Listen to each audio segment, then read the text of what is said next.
Hey folks, this is Rhykker with a Diablo 4 video on the top 10 Season 11 builds for pit pushing and eventually tower leaderboard pushing. These are the 10 most powerful builds that deal the most damage and also have the most survivability to tackle the most challenging content in the game. If you want to test yourself to see how far you can push in the pit, then one of these 10 builds is what you're going to want to run. The Tower is a new leaderboard activity releasing in January, and these are the builds expected to top the leaderboards. But do stay tuned, I'll probably have an update video as the meta emerges about the new Paladin class. Paladin surprise launched this season, and it is the most powerful class for pushing the most challenging content in the game. In my class tier list, I got a video about that. I would actually put the Paladin now at S+ tier, as it has multiple builds that crush all content in the game, be it speed farming, bosses, pushing the pit, you name it. If you're just looking for what are the best all-round builds for all the content in the game, do check out that class tier list video. Also, check out my Season 11 Ultimate Guide to know how to maximize the new crafting mechanics and the changed crafting mechanics coming in Season 11 and how to get the most out of the season theme to maximize your power. As usual, all my Diablo content can be found on my website, Rhykker.com, which brings us to a word from this video's sponsor. I built my website using Squarespace, and I was able to do everything myself quickly and easily and with zero education in the field, all thanks to how easy Squarespace is to work with. Squarespace offers a ton of pre-made, professionally designed website templates for any kind of website, and also offers Blueprint AI, which is an AI-enhanced website builder to help you fully customize a beautiful-looking, personalized website made exactly for your needs and your unique identity. Squarespace even has optimized SEO tools so that you can launch your website and start getting views as quickly as possible through search engine traffic, plus analytics to then review where your traffic's coming from. You can also sell products or services, with Squarespace providing everything you need to engage customers, from easy online payment methods to built-in tools for inventory, shipping, and fulfillment. And this includes custom merch. You just send in the designs and Squarespace handles everything else. Basically, if you want to build a website, I recommend Squarespace. So head to squarespace.com/Rhykker or click the link in the description to start your free trial and use code Rhykker to get 10% off your first purchase of a website or domain when you're ready to launch. That's squarespace.com/RHYKKER and use code Rhykker. Diving into our top 10 list now, we're starting off with number 10, a spiritborn build, a classic, Evade. Evade is one of the most autopilot builds in this game, and it's great at all the content. Spiritborn are the speedy boys. The key behind the Evade build is the Eagle primary spirit hall. Whenever you cast an Eagle skill or whenever you evade, you shoot out storm feathers. So you're just evading, and that is shooting out projectiles that's going to kill your enemies for you. Earlier on in your career as an Evade Spiritborn, you're going to be weaving basic attacks in between your evades, but eventually you're able to get your evade cooldown so low that you are just permanently evading. Eventually you want to work a Wuxie Nakpa into your build. This makes it that when you cast an ultimate skill, you're going to amplify the Spirit Hall bonus. So we're going to now work the Seeker into the build. That's the Eagle ultimate. And so that's going to turbo buff our Eagle primary Spirit Hall, which is the source of all of our feathers, which is all of our damage. You'll want to work in a Loyalty's Mantle Helm to even further buff your Spirit Hall. And then you can also toss in a Band of First Breath. Casting Evade consumes 1 stack of Resolve to increase your damage by 40% for 5 seconds. That takes us to number 9, a Necromancer build, another classic, Shadow Blight. And of course it revolves around the Shadow Blight key passive. Shadow damage infects enemies with Shadow Blight. Every 8th hit of shadow damage they get will deal a bunch more shadow damage, and Shadow Blight's damage benefits from your corrupting damage and shadow bonuses.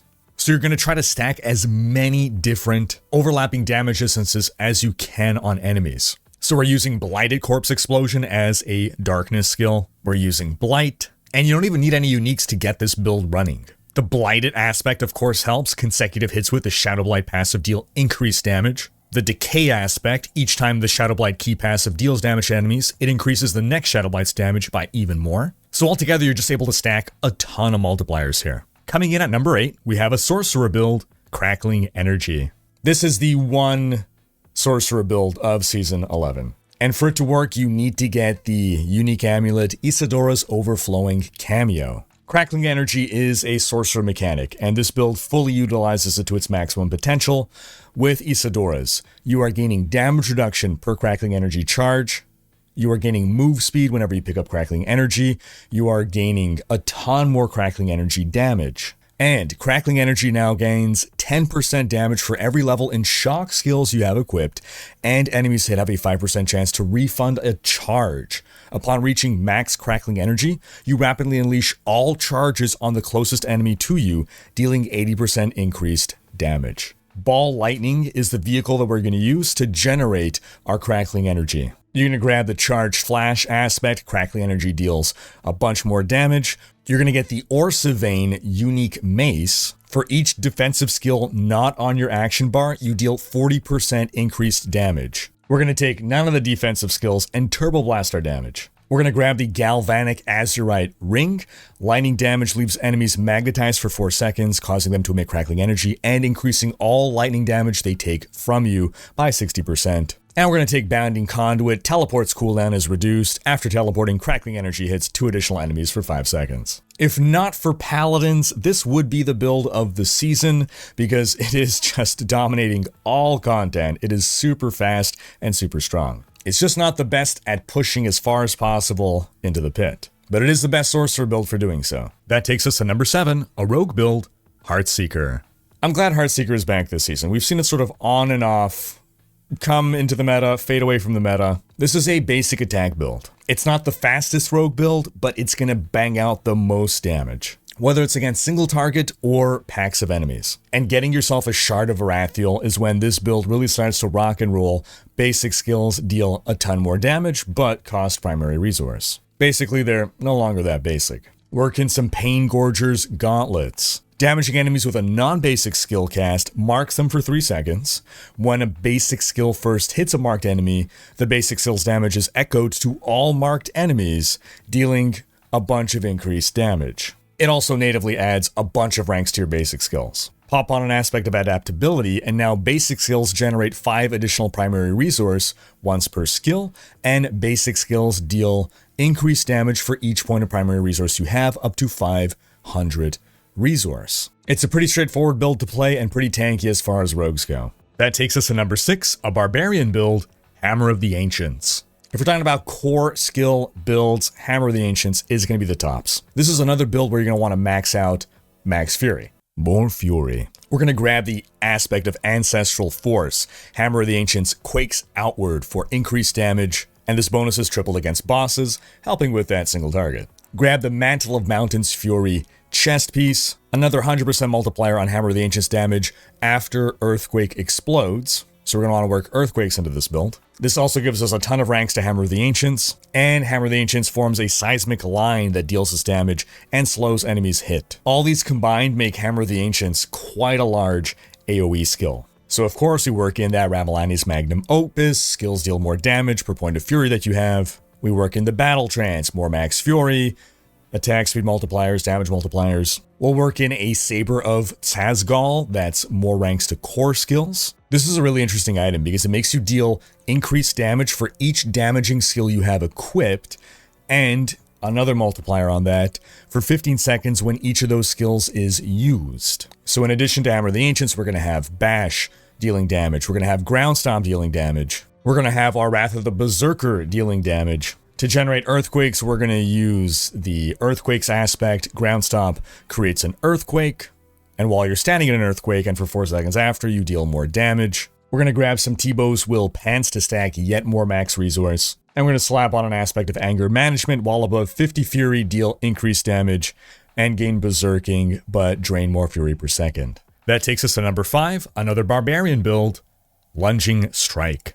We have here another basic skill build. Lunging Strike is a basic attack and mobility skill at once. It is a gap closer, so it's a pretty fun playstyle of zipping along. And we're going to change Lunging Strike from a single target into a multi-target skill with the Hooves of the Mountain God.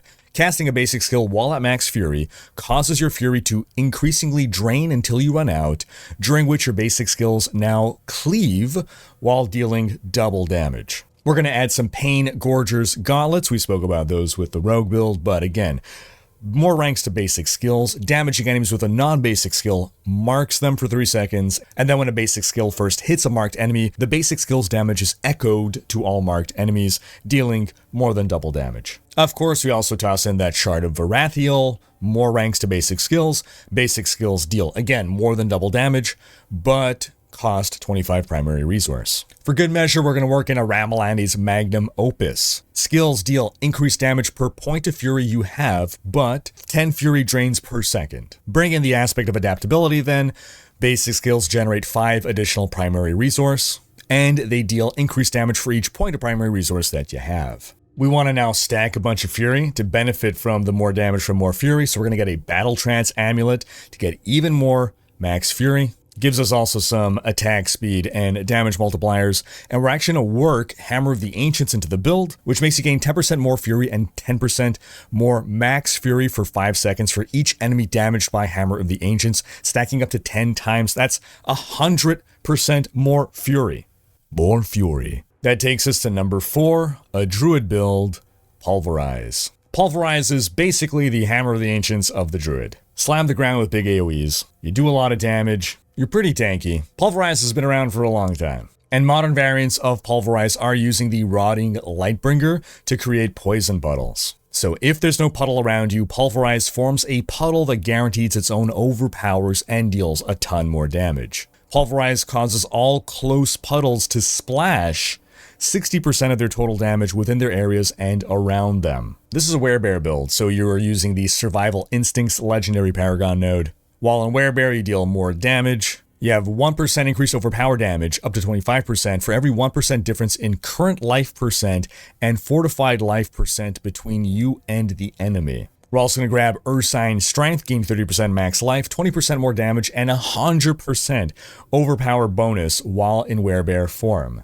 We really want to be scaling our overpower damage here. It's a little bit harder than it's been in the past to maintain our Grizzly Rage. That's our bear ultimate. We'll be relying on Calm Before the Storm on Lucky Hit. Nature magic skills have a chance to reduce cooldown of your ults by 2 seconds. We'll be relying on that to help with the cooldown reset of Grizzly Rage. We'll of course want the aspect of Rampaging Werebeast. Crit strikes while Grizzly Rage is active increases your damage. And we're going to get the Rabid Bear aspect, deal more poison damage, and while shapeshifted, your direct damage is converted into poison damage. So we are stacking poison, overpower, and crit synergy multipliers to maximize our potential with this build. Fortify has changed as a mechanic in Season 11. It used to just give us more toughness. Now it serves as a healing mechanic.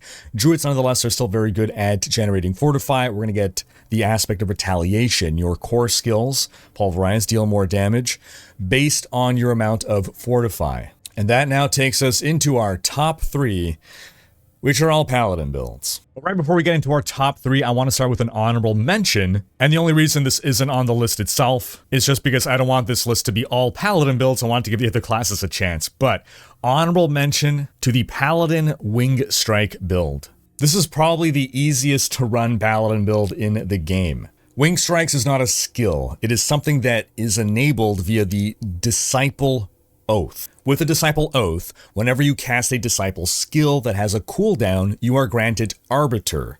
While you are in Arbiter form, you have faster move speed, your evade is replaced with an Angelic Leap, and wing strikes happen around you. So you're going to see those Tyrael wings zooping around, hitting enemies. Those are the wing strikes. So the build is all about sustaining 100% uptime in Arbiter form while maximizing our wing strike damage. Slap in the Sanctus of Kethamar amulet, and Arbiter form increases aura potency by 30%, very nice, but wing strike damage is increased by 400%. This amulet also has ranks to Giant Slayer, this really helps with our single target, and Arbiter has a chance to deal double damage. We use the aspect of Tyrael's Jurisdiction. Arbiter's wing strikes now seek nearby enemies and deal 240% increased damage. We're going to grab the Arbiter's Zephyr aspect on boots. This makes Arbiter's evade cooldown reduced by 3 seconds, so that Angelic Leap, you're going to be able to evade very often. We work in some Celestial Strife as an aspect. While in Arbiter form, kills grant 2.5% increased vulnerable damage, up to a max of 125%. Since we are always in Arbiter form and it's never dropping, that eventually builds up, and then you just have 125% increased damage against all targets because this build is going to have all targets be vulnerable at all times. You'll get the aspect of Ascension. Casting a skill that grants Arbiter form increases your damage by 12%, stacking up to 10 times. All stacks are lost when leaving Arbiter form. You're never leaving Arbiter form, so another 120% damage at all times once you build up those stacks. This build is super fun and super chill and crushes all content. Is it going to be the furthest you can push with a Paladin? No, but it's going to push further than every other class. That takes us to number 3, the Hammered-In. Yes, our old favorite from Diablo 2 is back and destroying content in this game. You're going to grab the Herald's Morningstar Mace. This gives you ranks to Blessed Hammer. This is going to give you chance for Blessed Hammer to deal double damage. This makes Blessed Hammer deal 150% increased damage, and on lucky hit, chance to spawn a base Blessed Hammer on the target hit. Because, yo dogs, I heard you like hammers, so we are putting hammers on hammers on hammers. But hey, that's not all. Let's take an Argent Veil unique ring. Arbiter's Evade triggers a random equipped core skill for every 2 meters traveled. And the only core skill we're going to have equipped is hammers, so we're going to be auto-casting hammers. And core skills deal 60% increased damage during Arbiter's Evade and for 4 seconds after. We were just saying for the Wing Strike build to use Disciple. This is also going to use the Disciple Oath. That's going to allow us to maintain that Arbiter form and therefore have our Arbiter's Evade. We're going to work in our old friend, the Herald of the Zakarum Shield. This is going to give us a bunch more ranks to core skills, as well as other relevant buffs, but really it's that additional ranks to core skills that is going to help turbo buff our Blessed Hammer. It's otherwise pretty similar to the Wing Strike build with the kind of damage multipliers you want to stack in, thanks to Arbiter form. That takes us to number 2, another Paladin build. Blessed Shield, aka the Captain America build. With this build, you're throwing your shield to hit enemies, and it's actually a Thorns build. You're going to take the Juggernaut Oath. This will consume your resolve to buff your Juggernaut skills, and we'll be taking Blessed Shield, Shield of Retribution to make it a Juggernaut skill. Shield of Retribution is also doing Thorns damage. So we're going to grab some Defiance Aura to get some Thorns damage there. As a basic skill, we're going to take Clash. This gives us Crusader's March, which gives us more Thorns damage. Also Resolve stacks, which Juggernaut Oath is going to consume to buff our damage. And of course we need to take the Ward of the White Dove unique. More ranks of Blessed Shield. Chance for Blessed Shield to deal double damage. Blessed Shield deals more damage and is going to cost less faith to cast. Ultimately we're going to be spamming the heck out of our Blessed Shield. We'll get the aspect of Chastisement to make Juggernaut skills deal more damage to crowd-controlled enemies and bosses. We'll get the Audacity boots to be able to stun enemies, to synergize with that. And we're going to work in a Juggernaut's Covenant aspect to get an additional damage buff when consuming Resolve stacks. And that takes us to the number 1 build so far.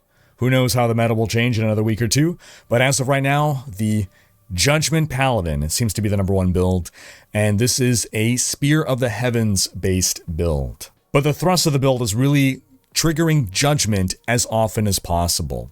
Judgment is an effect that marks an enemy for 3 seconds, dealing 80% damage after it expires. And then we're also going to use the Judicator aspect, increase the damage and size of Judgment's explosion by 60%. Now the Judicator Oath, which is what you're using here, your basic skills now apply Judgment. Judgment can now be detonated early by your core Judicator skills, dealing a bunch of weapon damage in a small area and gaining Judicator skill benefits. Each time you judge an enemy, increase the damage they take from you by 8%, up to 80% until they die. This build is really good at dealing with a lot of enemies because of how much it bounces damage around, but this is also going to help against single target. Eventually, you are with this build spamming Spear of the Heavens constantly. We'll also grab the aspect of the Golden Hour. Judgment deals double damage, and Judgment detonations can detonate other Judgments early. So you're just getting chain reaction Judgments all over the place. Work in the unique ring, Seal of the Second Trumpet. We got a chance for Judgment to deal double damage, and Judgment deals 250% increased damage. Judgment has a 33% chance to explode twice. So folks, that's what the top 10 is looking like right now. But again, do check again. I'll have an update as we are nearing the release of the leaderboards, the tower. It is possible Paladin is going to get a nerf. There are some Paragon nodes, Koth Castle, that are kind of overtuned right now. Whether they're nerfed now or for Season 12, we will see. But But sound off, folks, in the comments with what you believe are builds that deserve to be on the top 10. Also, folks, in case you are unaware, I am doing my 2025 Rhykkers Raiders Patreon shirt.